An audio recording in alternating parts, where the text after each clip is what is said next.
Welcome to Independent Voices. I'm your host, Adam Pyburn. Today we're coming to you from the Action for Community in Raleigh, or Acrespace, which is celebrating its one-year anniversary. Amnesty International has accused Israel of committing war crimes by deliberately targeting the civilian infrastructure in Lebanon. Amnesty International official Kate Gilmore condemned the Israeli atrocities in Lebanon and said, "The pattern, scope, and scale of the attacks makes Israel's claim that this was collateral damage simply not credible." The report further mentioned that Israel targeted supermarkets, water pumping stations, and water treatment plants, which violated a humanitarian law against targeting objects crucial to civilian survival. Early in the conflict, U.S.-based Human Rights Watch denounced the Israeli use of cluster bombs in civilian areas of Lebanon, which clearly violates international law. Cluster bombs dispense hundreds of tiny shrapnel-filled bomblets that Human Rights Watch considers unacceptably inaccurate and unreliable. Further reports of Israelis targeting of the civilian population with illegal weapons like white phosphorus and suction bombs have emerged from the relief agencies in Gaza and Lebanon. According to the Palestinian Ministry of Health, the Israeli army has used a new type of explosive which burns and tears the victim's body from the inside and leaves long-term deformations. The Israeli bombing of the GA power station in southern Beirut caused a widespread spilling of oil into the Mediterranean Sea. The oil slick is estimated to cover 170 kilometers of the Lebanese coast and is threatening Turkey and Cyprus. The ecological damage, similar to the Exxon Valdez tanker incident in Alaska, has killed fish, threatened the habitat of the endangered green sea turtle, caused breathing problems, and increased the risk of cancer. A coalition of environmental groups declared the GA spill one of the worst environmental crises in Lebanese history. Meanwhile, Hezbollah rocket attacks caused numerous forest fires inside northern Israel. Well over 3,000 acres of Israel's few forests were damaged by fires caused by the Hezbollah rockets, and at least one forest has lost nearly 75% of its trees. Today we will listen to two speakers, Akram Khatar from the NC State University International Program and Sarah Shield from the University of North Carolina History Department on the subject of the recent conflict in the Middle East.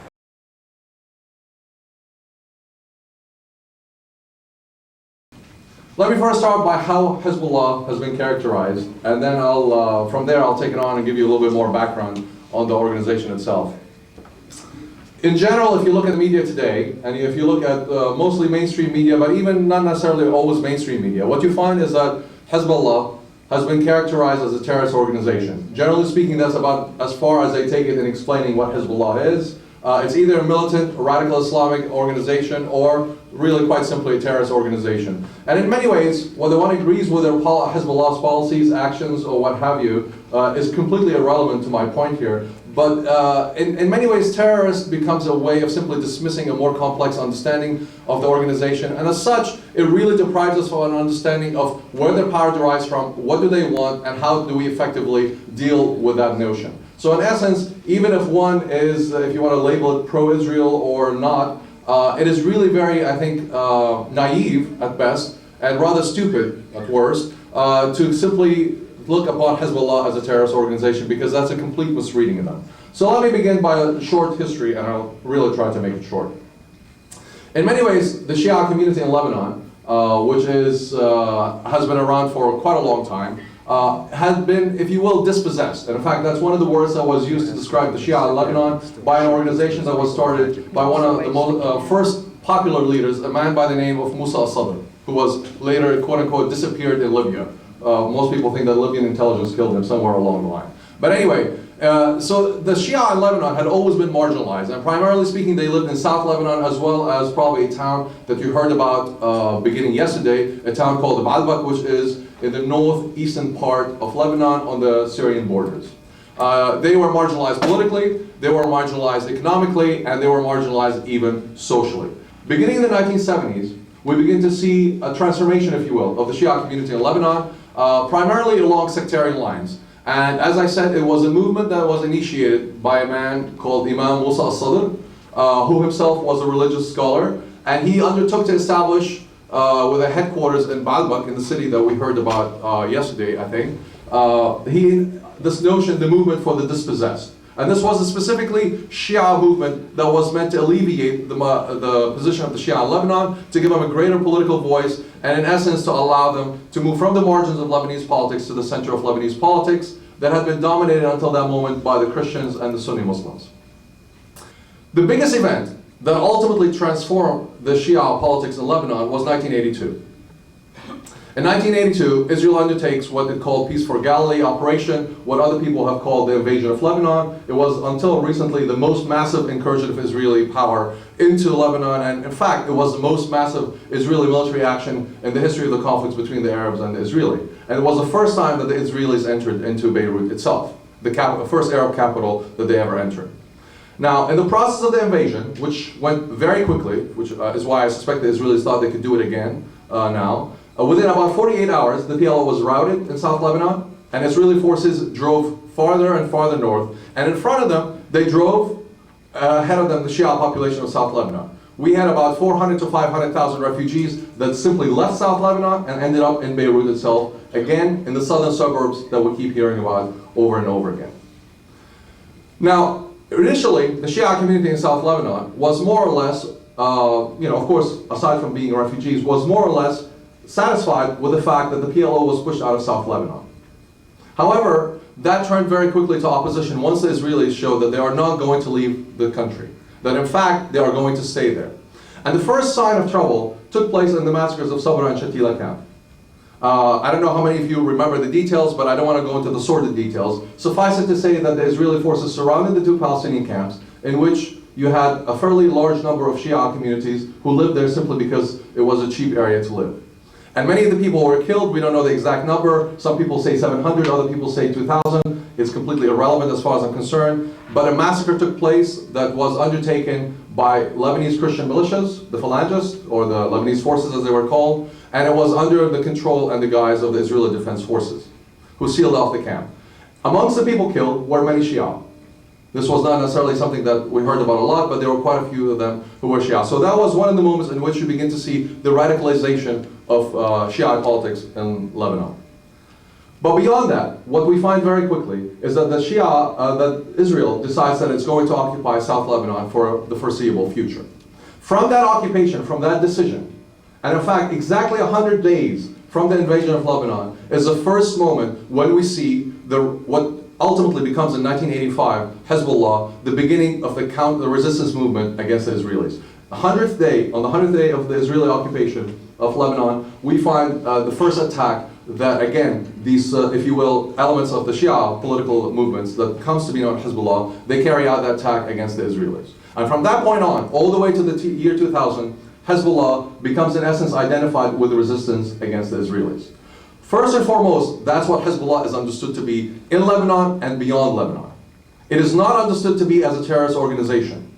And in fact, if you look at what it did, and this is not to justify or not just delegitimate its actions, that's not the point I'm trying to make. But if you really look dispassionately and objectively at what Hezbollah has done, it primarily was in the resistance movement. If you look at its attacks, they were almost always directed at Israeli forces.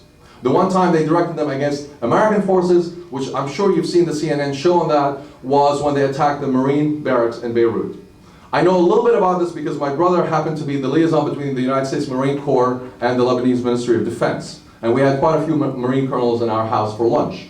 The fact of the matter is this was not a matter of innocence. The United States Marine had become involved in Lebanon as a party to the struggle. They were not peacekeepers anymore. Unfortunately, it wasn't the fault of the young Marines that were killed, but it was a political decision that was translated into the Marines actually shooting at the Shia neighborhoods where they were located, as well as firing rather large guns, about the size of Volkswagen, basically these shells, at various areas within Lebanon. So the US Marines in Lebanon became part and parcel of this process, unfortunately. And that was the first moment when we hear about Hezbollah, in which they carried out an attack. This was in 83. The other attack was against the US Embassy compound in Beirut, and again, that came after the CIA had actually carried out an attempt at the assassination of Sheikh Hassan Fadlallah, not Nasrallah, but the spiritual leader of Hezbollah. In retaliation for the Marine attack, the United States basically underwrote an attempt to kill him. It failed. many civilians were killed, and in retaliation, Hezbollah carried out an attack against the US Embassy. Again, this is not a justification, it's simply an explanation. From that point on then, Hezbollah became more and more organized, and in 1985, in October 1985, they issued a letter that it was an open letter to the dispossessed of the world, in which they proclaimed themselves that their goal is to simply rid Lebanon of Israeli occupation. There are two attacks that were carried out in Argentina and Buenos Aires, one against the Israeli embassy and one against the cultural center. Israel and the United States proclaimed that it was Hezbollah that was behind it. I honestly do not know either way. They may not. However, generally speaking, Hezbollah has basically maintained its military operations within South Lebanon for the most part. Now, the other thing about Hezbollah that's really missing from this discussion, and that really in many ways, if you don't include it, you misunderstand what this organization is about, because we misunderstand its strength, is that it was not simply a military movement. In fact, very quickly, by 1992, it had transformed itself effectively into two new things. One as a political party, and the other is as a social welfare organization. The political party process was, in 1992, they ran for elections. And they won. In fact, out of all the Lebanese political parties that ran, they gained the greatest as a single party, the greatest number of seats. They won 4 seats, and their allies won 2. So they proved themselves fairly effective as to functioning as a political party. And from that moment, if you will, they played this double game. One as a political party that was engaged in Lebanese politics, and one as a militant organization that was dedicated to basically kicking the Israelis out of Lebanon, which happened, as I said, in the year 2000. But the third element, which I think is very important, and it explains a lot why people happen to find Hezbollah in Lebanon particularly to be an amenable organization, is that they undertook social welfare organization. And basically that included anything from hospitals to workshops, to schools, to running orphanages, to providing food and supplies for people who are in the sort of lower ranks of society. And most importantly, they never did it only to the Shia. In other words, they began to transform themselves from a sectarian organization to one that actually effectively was looking upon itself as a spokesperson for the dispossessed of Lebanon, the marginals of Lebanon. And that gave it to a certain extent a popularity. And the other element about its popularity is the man who came to lead it after 1988, after the assassination of Musawi, who was the leader of Hezbollah until that moment. And that is the man that you have come to probably recognize, Sheikh Hassan Nasrallah. Nasrallah came to be known in Lebanon as a quote-unquote clean person, as a person that is not tainted by political corruption, as a man who keeps his word. And that's, by the way, these are sort of, if you will, the ideas of people who even dislike him. So begrudgingly, people came to see him as an effective political player. And he really did play the game very effectively. And he reoriented Hezbollah, as I said, from a Shia organization to one that is dedicated to the lower classes in Lebanon. To the point where, in fact, if you go to South Lebanon, which is a little known fact given if you watch the media today, there are actually quite a few non-Shia in South Lebanon, and a lot of Christians. And among in fact, South Lebanon, it used to be about 30% Christian villages, including Bint Jbeil, which you heard about that was being bombed not too long ago, and probably still is. So in many ways, Hezbollah was able to transform itself and to provide, if you will, linkages to non-Shia communities. This element is what really provides the concrete foundations upon which Hezbollah has built itself as a party. Which is why, by the way, no matter what you do to it, it's not going to be destroyed. It's a pipe dream to assume that somehow you can bomb it enough and it will be destroyed. Because in essence, you are completely misunderstanding the roots of its success. It is not the rockets, it's not the AK-47s. It's not even the people who hold cards that say, I'm a member of Hezbollah. The number of people who do that are probably about 10,000 at most. There aren't that many card-carrying members of Hezbollah. But in fact, it's the hundreds of thousands of people who have affiliated themselves with Hezbollah for one reason or another.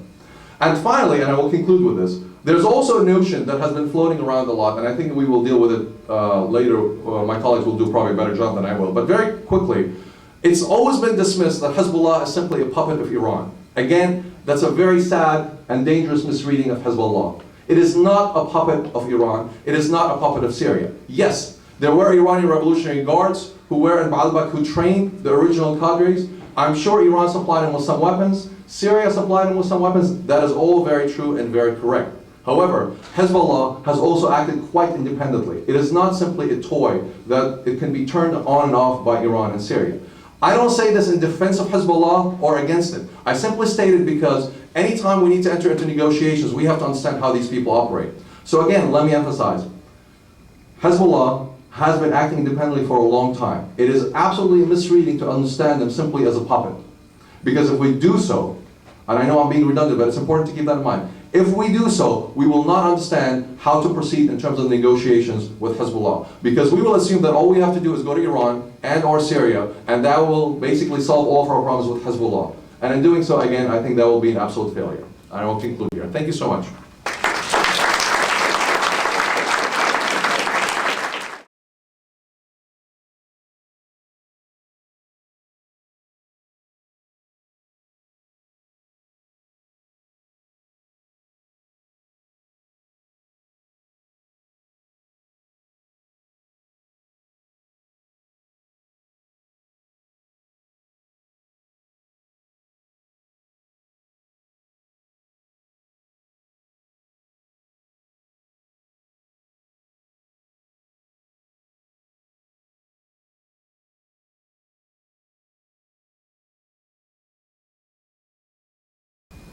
President Bush refuses to call for a ceasefire, and the Democratic Party has voted to support Israel as she continues to bomb Lebanese children.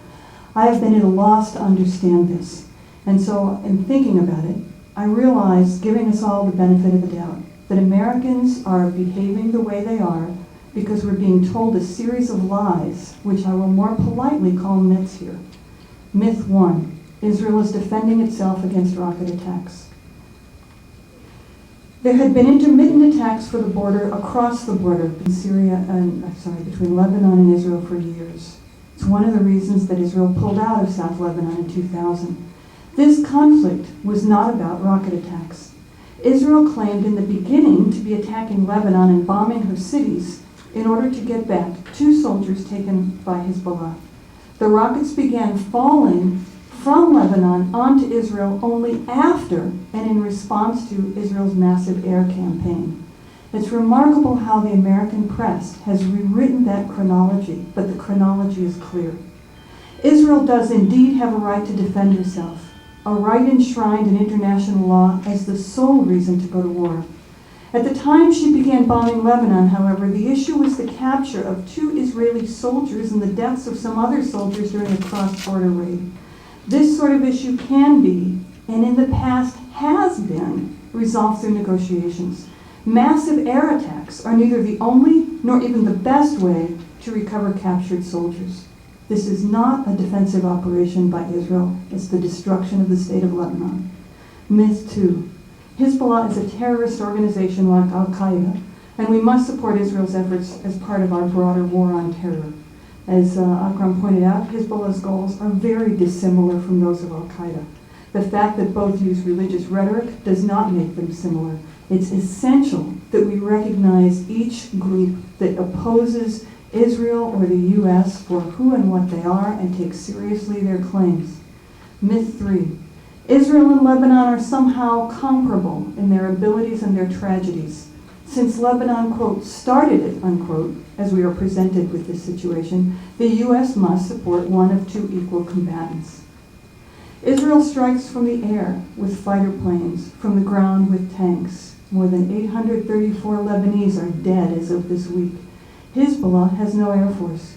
According to the Israeli foreign minister, 55 Israelis have died from missile strikes and combat in Israel. The double standard here is stunning. Israel claims the right to self-defense because hundreds of missiles have killed nearly a few dozen people. Each of them, I'm sure, an important person. But isn't there also a Lebanese right to self-defense?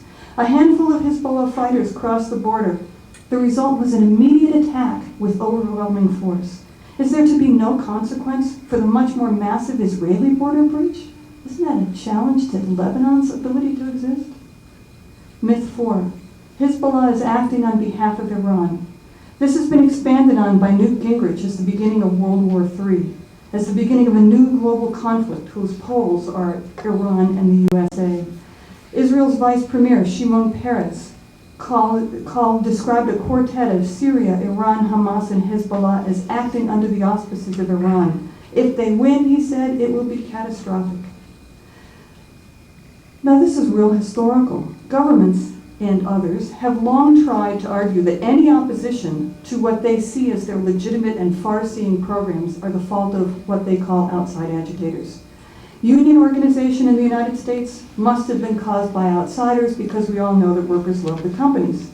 Anti-Vietnam War protests, anti-discrimination protests were clearly caused by outside agitators, according to the people who write much of this history. The Iraqi resistance must have been Al-Qaeda, outside agitators, we were told at the beginning, because the Iraqis clearly love us. Here again we have outside agitators. Israel are fueled by outside agitators. Clearly, the argument has gone, Palestinians themselves could not have been opposed to Israel despite the losses of their homes and their lands. It must have been neighboring Syrians, neighboring Iraqis, neighboring Egyptians. Now again, we're being told Hezbollah is directed by, controlled by, and the puppet of outside agitators.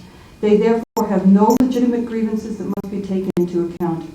The outside agitator argument not only assumes that there are no real issues to be addressed, but also results in a refusal to take into account real grievances. It is, by the way, possible that Iran is supporting Hezbollah, and that Hezbollah also has real issues that must be resolved.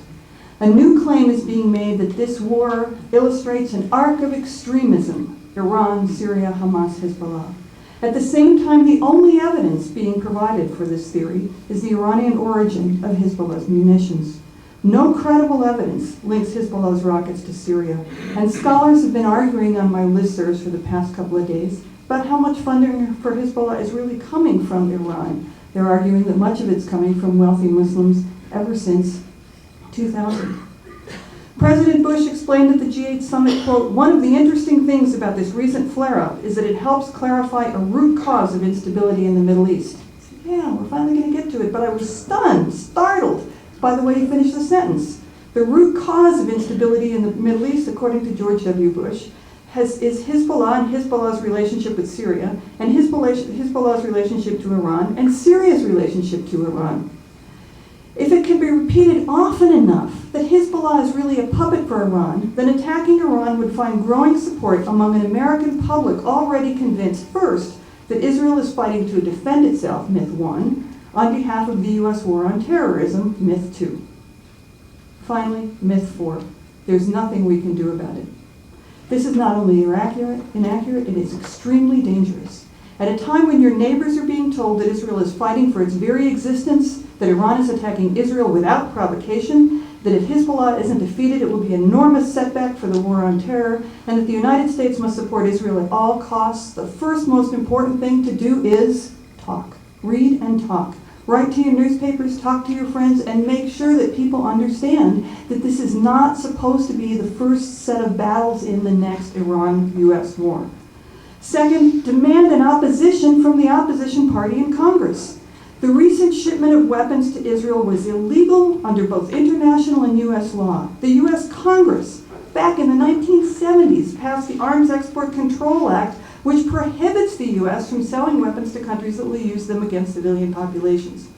Human Rights Watch and many international non-governmental organizations have called for the end of the use of cluster munitions, which Israel is using in Lebanon to horrific effect. The opposition in this country has to enforce our own laws and insist that no weapons be sent to Israel until Israel agrees to not use them against civilian populations. Third, make clear your opposition to continuing violence, regardless of whether you want the survival of Arab children or the survival of Israeli children or the survival of both, which is what I think most of mothers that I know want. An immediate ceasefire is essential. Demand an immediate ceasefire. Be creative. Remember, this is the administration that thinks hundreds of thousands of anti-war protesters in the streets constitutes a focus group. But the current administration changed their policy on the Dubai Ports World deal because of pressure from Congress. Congress matters, especially in election year, and Congress responds to publicity and to pressure, if not to ethical imperatives. Congressmen believe that if they condemn Israel, they will not be reelected. An election is clearly more important than children's deaths in Lebanon, in Gaza, in Iraq. Provide the threat of equal pain. Make it really clear that they will not have your vote, and you'll campaign against any congressman who does not take a leadership role in stopping the carnage in Lebanon.